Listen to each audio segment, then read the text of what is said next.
Hello students, we were dealing with the oxidation reaction of aldehyde and ketone, and so far we have studied that oxidation of aldehyde is easier as compared to that of ketone. Both aldehyde and ketone upon oxidation will produce carboxylic acid, but in case of ketone the rupture of carbon-carbon bond takes place. That is why in case of ketone for oxidation purpose strong oxidizing agent is required, but in case of aldehydes you can perform oxidation by using mild oxidizing agents, as well as you can take strong oxidizing agent, but it will work with the mild oxidizing agent also.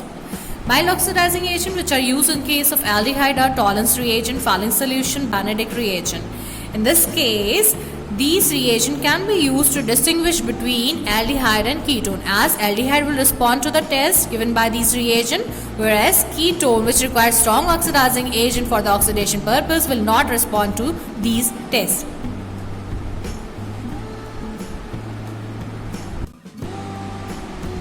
Now first of all, covering reaction of aldehyde with Tollens reagent. In this case, RCHO is your aldehyde. You are going to react that with Tollens reagent, and upon warming up, this Tollens reagent, in this case Ag positive 1, that is Ag plus 1, is reduced into Ag silver, and this silver is deposited on the walls of the test tube, and it is obtained in the form of silver mirror. And this RCHO, that is aldehyde, is oxidized into carboxylic acid, which combines with the ammonia part, forming ammonium carboxylate, that is the oxidized product. So in this case, aldehydes are oxidized into RCOONH4, that is ammonium carboxylate, and Ag plus 1 from Tollens reagent is reduced into metallic silver. Along with these, ammonia and water is also obtained as side product. This test is known as silver mirror test.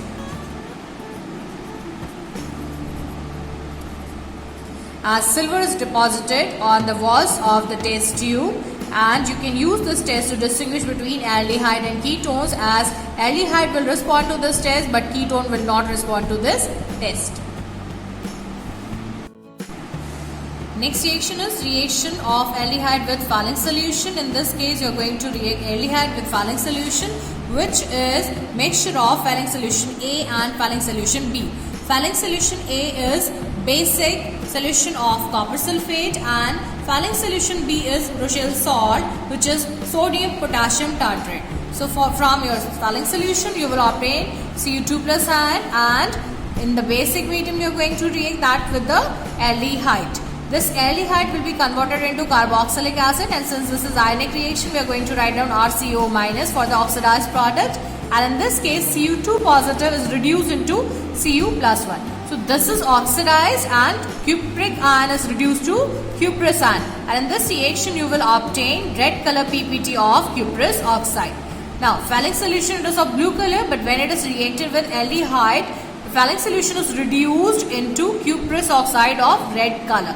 Red color PPT you will obtain. That is how you are going to distinguish between aldehyde and ketone, as aldehyde upon reaction will give you red color PPT, whereas ketone will not respond to this test. This is also known as Falling solution test.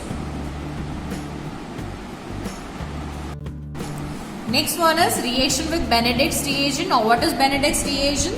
It is alkaline solution of cupric ions which is complex with citrate ion or sodium citrate.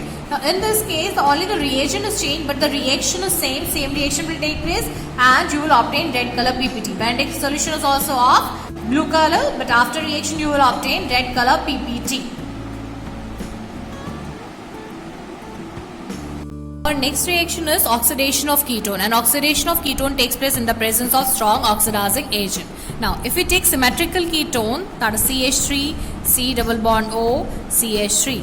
This one is symmetrical ketone because around the carbonyl group, this side and this side you are having same group.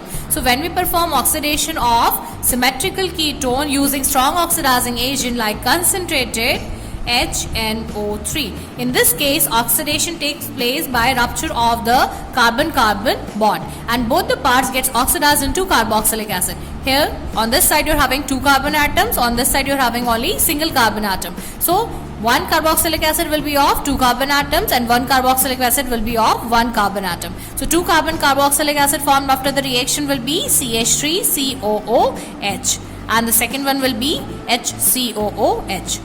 So here the number of carbon atoms in the product side and in your reactant side remain same. But if you are having unsymmetrical ketone, this is in case of symmetrical ketone. If in case you are having unsymmetrical ketone like this one, CH3, C double bond O, CH2, CH3. Now this is unsymmetrical ketone. In this case, around the C double bond O group, on one side you are having CH3 group, on second side you are having CH2, CH3 group. So for oxidation of this type of ketone, using strong oxidizing agent like concentrated HNO3, you have to follow a rule which is known as Popov's rule.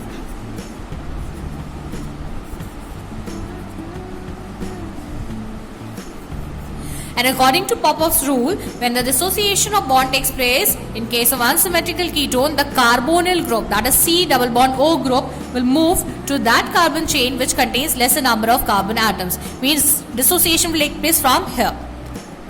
As this side, only one CH3, one carbon atom is present, and on this side you are having two carbon atoms. So according to Popov's rule, the C double bond O, that is carbonyl group, will move to that side which contains lesser number of carbon atoms. Now oxidation will take place. On this side you are having two carbon atom, on this side also you are having two carbon atom.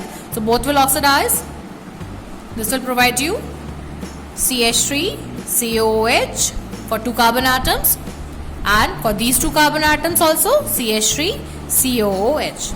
So 2 moles of ethanoic acid is obtained in this case. Now in this case, these are your major products. No doubt dissociation will also take place from this side also, and the product form will be HCOH and CH3, CH2, COH of 3 carbon atom, but that will be your minor product. Okay, so the products which will be followed by the rule, Popov's rule, will be your major products.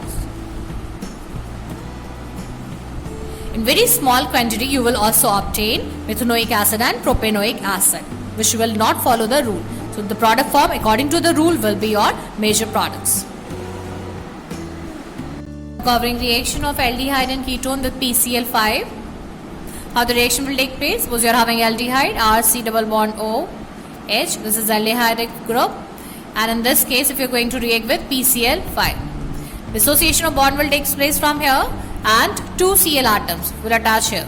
Okay, so the product form will be R, C, H, Cl, Cl.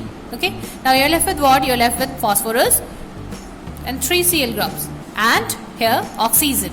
So these will combine together forming POCl3. So along with that you will obtain POCl3. Okay, now if you want to react ketone with PCl5, so the difference is what? In place of hydrogen there will be carbon chain. Okay, and if you are going to react that with PCl5, in this case also there will be dissociation of bond from here. Cl group will attach here, and phosphorus 3 Cl group will attach with the oxygen. So the product form, main product will be this dihalogen substituted product, and here you will obtain POCl3.